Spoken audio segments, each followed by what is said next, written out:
Hello sir. वो यूंगी के सामने खड़ा हुआ। एक खूबसूरत अंकल। वो रुका। मेरा मतलब है, एक खूबसूरत मर्द के लिए एक खूबसूरत तोहफा लाया हूँ। वो गुलाब यूंगी की तरफ करता है। कोई ढंग की चीज़ है तो बताओ, यूंगी ने इंतहाई बेजारियत से कहा। हाँ हाँ है। उसने गुलाब नीचे रखा। वैसे सर, आपको कदर ही नहीं है किसी के जज्बातों की। जंकुक ने मुंह बनाकर कहा और उसे गुलाब की जगह एक गिफ्ट बॉक्स दिया। जंगी ने जवाब में कुछ नहीं कहा, बस उससे गिफ्ट लेकर एक तरफ रख कर उसे शुक्रिया कहा था। अब सिर्फ वायन बची थी, उसे विश करने और गिफ्ट देने को। सबकी नजरें अब उस पर थीं। वो कुछ घबराई और बौखलाई सी लग रही थी। क्या हुआ वायन? तुम विश नहीं करोगी यूंगी को? होसुक ने नरम लहजे में मुस्कुराते हुए पूछा। जी सर, दरअसल मैं। वो अटक अटक कर बोल रही थी, फिर एकदम से बोली, सर मैं सर के लिए गिफ्ट लाना भूल गई। उसने जल्दी से अपनी बात मुकम्मल की। झूठ बोल रही थी। वो गिफ्ट लाई थी और गिफ्ट के साथ उसने बाग से कुछ फूल भी जमा किए थे। लेकिन जंकुक के फूल देने पर यूंगी की बात सुनकर उसने वो फूल पीछे कर लिए और जो गिफ्ट लाई थी वो भी। यमुना ने बेयकीनी से वाइन की तरफ देखा, क्योंकि उसे पता था वो गिफ्ट लाई है। और वो ये भी जानती थी कि वाइन कितनी एक्साइटेड थी यूंगी को गिफ्ट देकर अपने दिल की बात करने के लिए। लेकिन अब उसे क्या हुआ था? हमना ने सोचा। अच्छा तो फिर ये क्या है?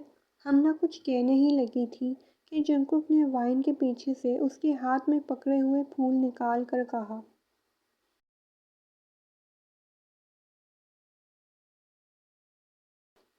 वायन के तो हलक में जैसे सुई ही चुभ गई हो।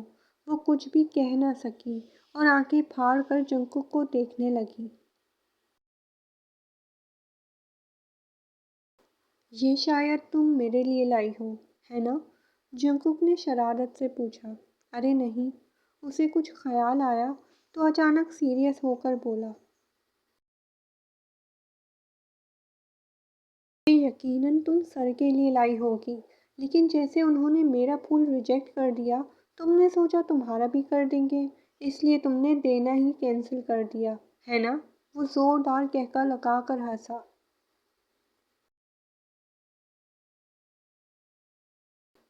यूकी की नज़रें वायन पर थीं, जो उससे नज़रें चुराने की कोशिश कर रही थी। वायन, हमना उसके पास आई। क्या हुआ? देना गिफ्ट। और तू जो बात करने वाली थी कर। हमना ने खुसफुसाते हुए उसके कान में कहा। मेरी हिम्मत नहीं है, मैं नहीं कर सकती। वायन ने भी धीमे लहजे में जवाब दिया। मैं अभी आई। ये कहते ही वो वहाँ से चली गई।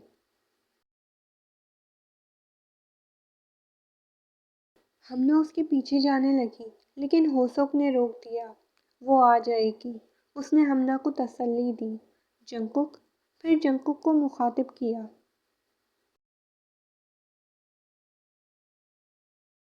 अरे भाई, तुम कोई गाना वाना सुनाने वाले थे ना? सुनाओ। भाई मैं कब से इंतज़ार में हूँ। उसने जंकुक का जोश फिर जगाया। हाँ हाँ, मैं भी तो कब से तैयार हूँ। वो माइक लेकर खड़ा हो गया।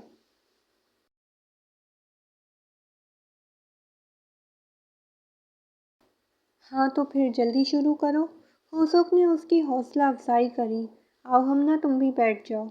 उसने हमना से कहा, जो वायन के इंतज़ार में वहीं खड़ी थी। होसुक के कहने पर वो बैठ गई। खैर उसे इतना तो यकीन था कि वायन इतनी तो स्ट्रांग है कि वो रो धो नहीं रही होगी।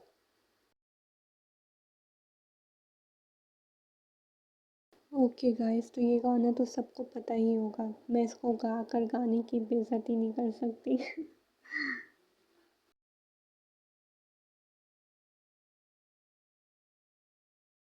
जंगकुक गाना शुरू करता है।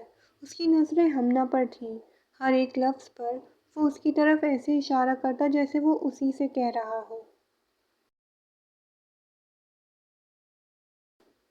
यूंगी हैरान था। उसे यकीन नहीं आ रहा था कि ये पागल शरारती सा लड़का इतना अच्छा भी गा सकता है, और साथ ही कहीं न कहीं उसकी सोच दूसरी तरफ भी थी, जिसे वो बोल नहीं सकता था। वाओ! होसोक उसके गाने को बहुत एन्जॉय कर रहा था। यकीन तो उसे भी नहीं था कि जंगकुक इतना अच्छा गाता है।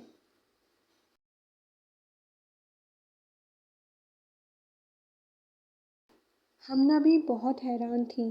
वो तो कभी ख्वाब में भी नहीं सोच सकती थी कि जंगकुक गाना गा सकता है, और वो भी इतना अच्छा। और साथ ही वो उसकी नज़रें और इशारे काफ़ी हद तक समझ रही थी।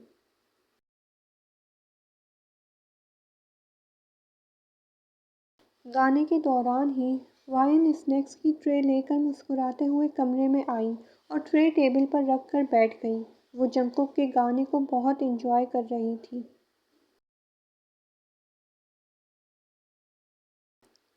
उसे देखकर हमना और जंगकुक ने सुकून का सांस लिया, और वो भी खुलकर जंगकुक का गाना एंजॉय करने लगे।